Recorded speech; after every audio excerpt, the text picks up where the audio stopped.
So we will be starting with homeostasis today. Now, homeostasis is something that we are experiencing in our everyday lives, and that is because हमारी body का एक standard norm set होता है. जैसे कि हमारे पास let's say body temperature है, it is fixed 37 degree Celsius के आसपास होता है. 36, 37 या 35, लाइक 35 to 37 के बीच में, that's the standard of our body temperature. And उसको उसी पर मेंटेन रहना चाहिए, बिकॉज अगर वो उससे कम या उससे ज्यादा होगा, that is not good for our body, that is not good for our enzymatic activities. So हमारी हर जो भी बॉडी के अंदर मैकेनिज्म्स हैं, हमारे बॉडी के अंदर जितने भी क्या कहते हैं एक्शंस हो रहे हैं, क्या कहते हैं हमारी जितने भी ब्लड प्रेशर लेवल्स हैं, हमारे थर्मो रेगुलेशन आ गई, या हमारे पास ग्लूकोज लेवल्स हैं, ये सारी वो चीजें हैं जिनका एक स्टैंडर्ड होता है. For example, if you are starving two months, you would realise कि आपकी बॉडी सही से फंक्शन नहीं कर रही है. क्यों नहीं कर रही है? आपको maybe you will get dizzy, आपका विजन ब्लर होना शुरू हो जाएगा. And this is basically telling you, this is your body signal that there is something not normal. और फिर आप रियलाइज करते हो, अच्छा शायद मैंने खाना इतनी देर से नहीं खाया तो मेरे ब्लड ग्लूकोज लेवल्स कम हो गए होंगे.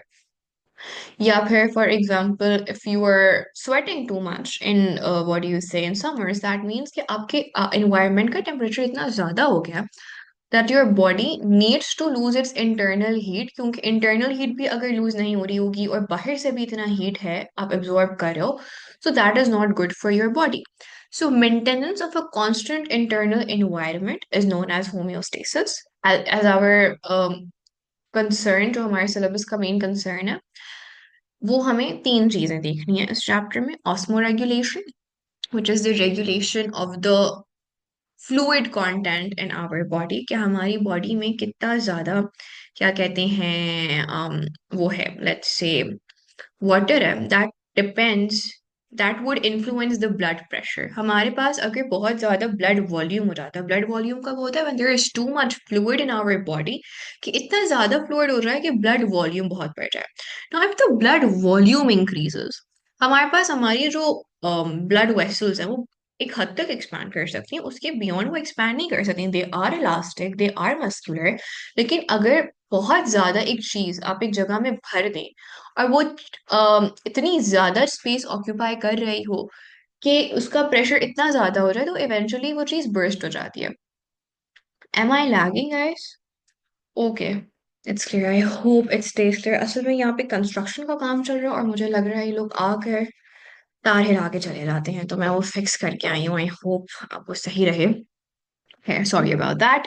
एनीवेज, हम बात कर रहे थे होम्योस्टेसिस की, and I was talking about osmoregulation. So osmoregulation क्या होता है? If we are consuming a lot of fluid content, हमारी बॉडी में बहुत ज्यादा वाटर कंटेंट आ रहा है, सो उससे क्या होगा? हमारे पास अगर हम ज्यादा फ्लूइड ले रहे हैं, सो हमारा ब्लड का जो वाटर पोटेंशियल है वो बढ़ रहा है. ब्लड का वाटर पोटेंशियल बढ़ रहा है यानी ब्लड में और ज्यादा वाटर आ रहा है, तो ब्लड वॉल्यूम बढ़ रही है. ब्लड वॉल्यूम अगर बढ़ेगा तो ब्लड प्रेशर भी बढ़ेगा. यहाँ पर कोई भी बॉयल्स लॉ लगाने की कोशिश ना करे कि हमारे पास volume and pressure are inversely related. When we are talking in terms of biology, if the volume of the blood is increasing, the blood pressure would also increase. Now हमारे पास अगर ब्लड प्रेशर इंक्रीज हो रहा है या हमारे पास blood volume increase हो रहा है, ये दोनों अलार्मिंग साइंस हैं. Our body needs to maintain the blood pressure, the blood volume at a set normal condition. तो अगर हमारे पास किसी पॉइंट पे ब्लड वॉल्यूम बहुत बढ़ा है, बहुत ज्यादा फ्लूइड कंटेंट हो रहा है, so that fluid content needs to be expelled out of the body. वो कैसे होता है? ऑस्मोरेगुलेशन के थ्रू होता है. Now, what is regulation of blood glucose concentration? We had a glucose rich or a carbohydrate rich meal. जब हम carbohydrate rich meal लेंगे तो हमारे blood में ग्लूकोज कॉन्सेंट्रेशन इंक्रीज होगी. क्यों ग्लूकोज कॉन्सेंट्रेशन इंक्रीज होगी? फूड में हमारे पास है तो स्टार्च होगा, या हमारे पास अगेन लाइक कोई शुगर कंटेंट होगा, as I man said. So obviously हमारे पास ओवरऑल ग्लूकोज कॉन्सेंट्रेशन हमारे ब्लड की, हमारे प्लाज्मा में इंक्रीज होगी. Now, if there is too much what do you say, glucose in our blood, that is also not good. Because again, glucose क्या है? Glucose एक solute है. तो अगर हमारा solute बढ़ रहा है, तो again that would have an effect on the overall plasma concentration, the overall plasma water potential. So we need to ensure कि glucose की भी जो blood glucose concentration है, that is also within narrow limits, but that is also according to the normal condition. Yes, you could say कि blood or the blood plasma would become more concentrated. You can absolutely say that, Amar. So हमें हमारे blood levels को, हमारे blood sugar levels को, हमारे blood pressure levels को maintained रखना है. हमें normal C पे लेकर आना है. एक set standard है, एक norm है. There is this word that I want you guys to know and use, that is norm. Norm का क्या मतलब है? या सेट पॉइंट. आप नॉर्म बुला लो, सेट पॉइंट बुला लो, that is your standard normal thing. तो आपकी बॉडी का एक सेट पॉइंट है, एक नॉर्म है. अगर उससे ज्यादा कोई चीज हो रहा है या उससे कम कोई चीज हो रहा है, that is an alarm, that is something that is not normal, that is something that needs to be fixed. Our body is made in such a way that it can fix its own self. It's own Bob the Builder. तो हमारे पास ये mechanism है, homeostasis का mechanism है, which is like your fixer. उसको जैसे ही कहीं problem नजर आएगी, ये कहेगा कि I am a very nice person, I am a very responsible citizen, and I would help wherever I am needed. So the homeostasis mechanism is like your helper, or it's the mechanism which maintains the overall balance of your body. कहीं पर भी imbalance आता है, वो उस imbalance को restore करता है. अच्छा, हमारे पास जब भी कोई चेंज आता है, हमारे पास उस चेंज को हम क्या बुलाते हैं? उस चेंज को हम बुलाते हैं stimulus. Stimulus is a change in the conditions. अच्छा, हमारे पास स्टिमुलस ना दो तरह के हो सकते हैं. स्टिमुलस हमारे पास एक्सटर्नल हो सकता है, स्टिमुलस हमारे पास इंटरनल हो सकता है. हमारे पास एक्सटर्नल स्टिमुलस क्या हो सकता है? एक्सटर्नल स्टिमुलस हमारे पास लाइट हो सकती है. एक्सटर्नल स्टिमुलस हमारे पास सेंसेशन ऑफ टच हो सकती है. हमारी बॉडी के बाहर से अगर हमें कोई सिग्नल मिल रहा है, that is an external stimulus. अगर हमारी बॉडी के विद इन कोई चेंज आया है, for example blood glucose levels अगर चेंज हो रहे हैं, बॉडी के अंदर चेंज हो रहे हैं, बॉडी के बाहर ब्लड ग्लूकोज लेवल्स चेंज नहीं हो रहा है. ब्लड वॉल्यूम या ब्लड प्रेशर अगर चेंज हो रहा है, तो बॉडी के बाहर नहीं चेंज हो रहा, अंदर चेंज हो रहा है. यू कैन से दैट जो भी इंटरनल चेंजेस आ रहे हैं वो किसी एक्सटर्नल फैक्टर की वजह से आ रहे हैं. That is absolutely correct. But when we are talking about stimulus, अगर मैं कहूँ that the blood glucose levels have increased, blood glucose levels have increased, blood कहाँ पर है? अंदर है ना. So that is an internal stimulus. ठीक है? Are we clear कि stimulus क्या है? Stimulus is the change in the conditions, change in the environmental conditions. इसको अगर कभी कभार बच्चे confuse हो जाते हैं कि कैसे समझे, कैसे याद करें, so you can say it's like an alarm signal. Yeah, it's like the red light on the traffic. वाली जो लाइट्स होती है, उसकी जो रेड लाइट होती है ना, वो आपको सिग्नल देते हैं कि फौरन से रुक जाओ या कुछ गड़बड़ है, कुछ इस तरह का. सो सिमिलरली जैसे आपको ट्रैफिक सिग्नल्स नजर आ रहे होते हैं which give you a message, stimulus is a message to your body. ठीक है? Remember, we're just going over the introduction. I'm just introducing the word norm and stimulus to them. अभी इतना हमने cover नहीं किया. So stimulus is like a signal that tells us कि हमारी body में कोई चेंज आ रहा है. How are external and internal stimulus linked? अच्छा, अक्सर सुना होगा, अगर किसी को घर में ब्लड प्रेशर है या किसी मूवी में देखा होगा कि अगर बहुत ज्यादा क्या कहते हैं, फॉर एग्जांपल अक्सर होता है, अगर if there like there is a fight scene going on, फॉरन से बीपी शूट कर गया और कहते हैं बीपी शूट कर गया था, हार्ट अटैक हो गया था. ऐसा होता है, सुना है?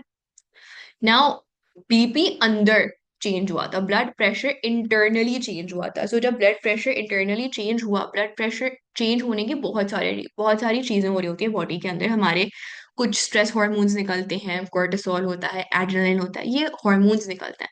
लेकिन ये हार्मोन्स कब निकलेंगे? मैं बैठी भी हूँ और मतलब कोई बाहर से कोई एक्सटर्नल स्ट्रेसर नहीं है, तो मेरा ब्लड प्रेशर बिला वजह इंक्रीज नहीं होगा. Right? If I am at rest, my blood pressure won't shoot up. कोई इन्वायरमेंट में ऐसा स्ट्रेसर होगा, कोई टेंशन होगी, या for example there would be some reason जिसकी वजह से मेरी ब्रेन को सिग्नल मिलेगा कि okay there is something wrong. That something wrong would cause maybe a hormone to get released in my body, maybe a cortisol hormone, which is your stress hormone, or adrenaline, और उसकी वजह से मेरा BP बढ़ जाएगा। So you see, externally कोई चीज हुई है जिसकी वजह से इंटरनली एक चेंज आया है। So an external change can cause an internal change. Is this now clear? Perfect. तो हमारे पास हमारी जो हमारा सिलेबस कंसर्न है, we are just talking about the internal stimulus. ठीक है, हम ये बात करें कि बॉडी का ब्लड वॉल्यूम है, blood pressure, blood volume, actually blood volume change हो रहा है जिसकी वजह से हमें ऑस्मो रेगुलेशन के थ्रू उसको रिस्टोर करना पड़ेगा। और बॉडी में ब्लड ग्लूकोज लेवल जो है वो ऊपर नीचे हो रहा है जिनको हमें रिस्टोर करना पड़ेगा। So we are concern with internal stimulus. Not necessarily always, Ahmed, but most of the times, yes, an external stimulus can lead to an internal stimulus. जब हम आगे चल के एक्शन पोटेंशियल पढ़ेंगे और हम टच रिसेप्टर पढ़ेंगे, तो टच रिसेप्टर में हमारे पास एक एक्सटर्नल स्टिमुलस है ना टच का, which is causing changes to happen. तो हमारे पास एक्सटर्नल स्टिमुलस भी होते हैं। एक्सटर्नल स्टिमुलस हम पढ़ रहे होंगे कोऑर्डिनेशन एंड कंट्रोल वाले चैप्टर में। इंटरनल स्टिमुलस हम लोग पढ़ रहे होंगे इन आवर होम्योस्टेसिस वाला पार्ट। सो आप ये जो पूरे सिग्नलिंग का पूरा मैकेनिज्म है ना बॉडी का, कि how your brain and your body is connected, that is divided into two parts, homeostasis and coordination and control. हमारे जो होम्योस्टेसिस का भी मैकेनिज्म है, ये भी आपकी बॉडी में मैसेजेस इधर से उधर लेके जा रहा है और रिस्टोरेशन करवा रहा है, प्रोसेसेस करवा रहा है। कोऑर्डिनेशन एंड कंट्रोल में भी यही हो रहा है, यहाँ पर भी स्टिमुलस होगा, वहां पर भी स्टिमुलस होगा। यहाँ पर you will be seeing internal stimulus with respect to blood volume and glucose levels। वहां पर हम फिर टच के, टेस्ट के, वो सारे स्टिमुलस देख रहे होंगे। ठीक है, अभी तक ओवरऑल इंट्रोडक्शन में कोई मसला, कोई क्वेश्चन, एवरीथिंग्स क्लियर? अच्छा, हमने स्टिमुलस अंडरस्टैंड कर लिया। तो हमारे पास क्या था? हमारे पास एक हमारा सेट पॉइंट था।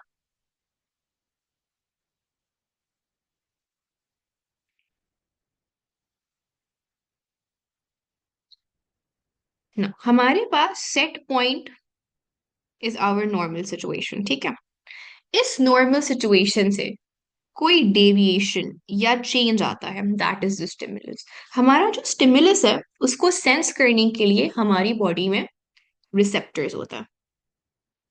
We have receptors that would catch these signals.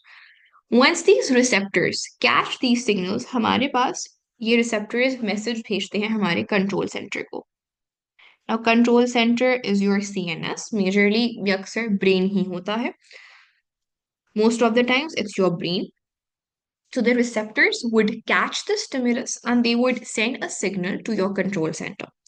Now हमारे जितने भी प्रोसेसेस होते हैं, वो हमारे ब्रेन में बहुत तरह के प्रोसेसेस हो रहे होते हैं। कुछ वॉलेंट्री कंट्रोल होता है हमारा, कुछ इनवॉलेंटरली कंट्रोल हो रहा होता है।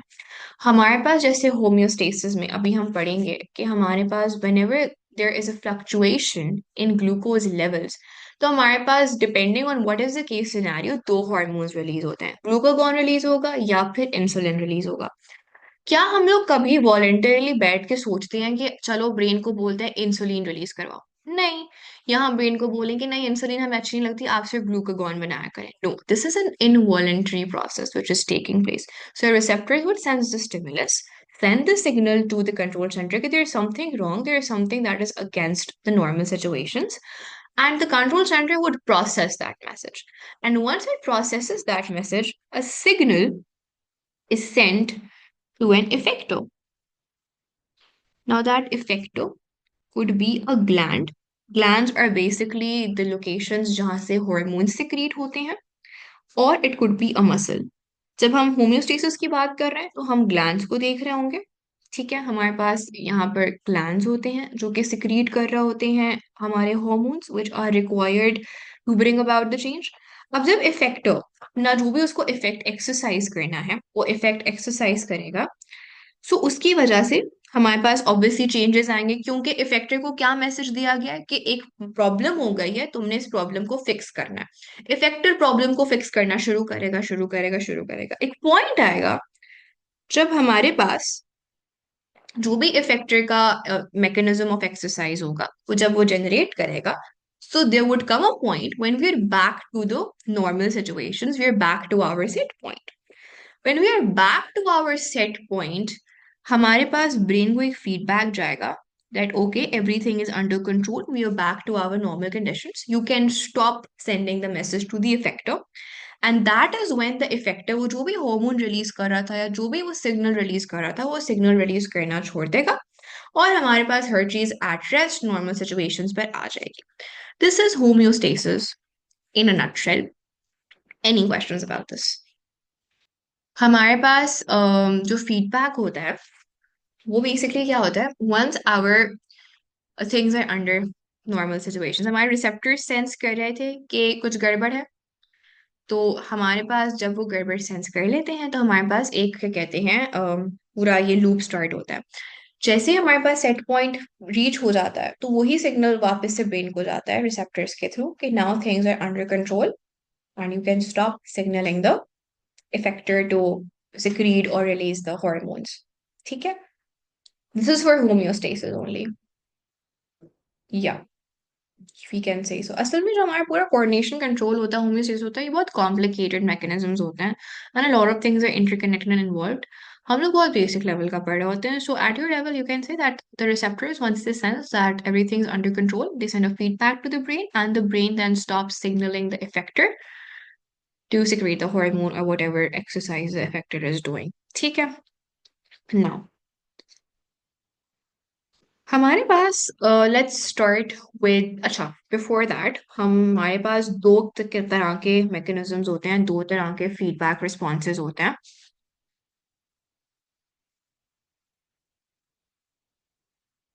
एक हमारे पास होता है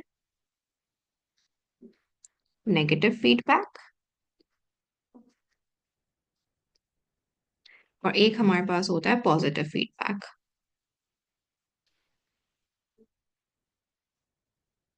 हमारे पास नेगेटिव फीडबैक में क्या हो रहा होता है, that in a negative feedback loop the response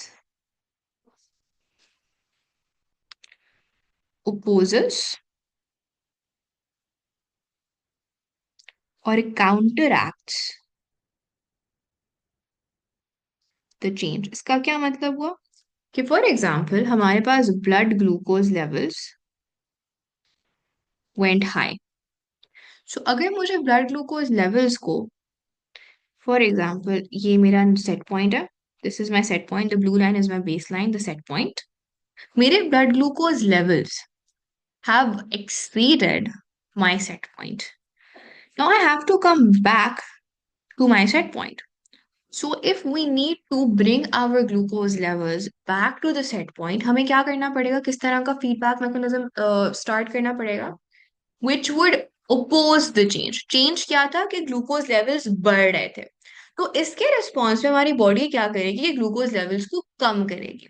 so in a negative feedback हमारे पास जो भी रिस्पॉन्स होता है वो इस तरह का होता है कि वो चेंज को हमेशा ओपोज करेगा. जो चेंज हो रहा है उसके ऑपोजिट हमारा रिस्पॉन्स होगा. So the glucose levels are going high, the response would be such that it would bring the glucose levels down.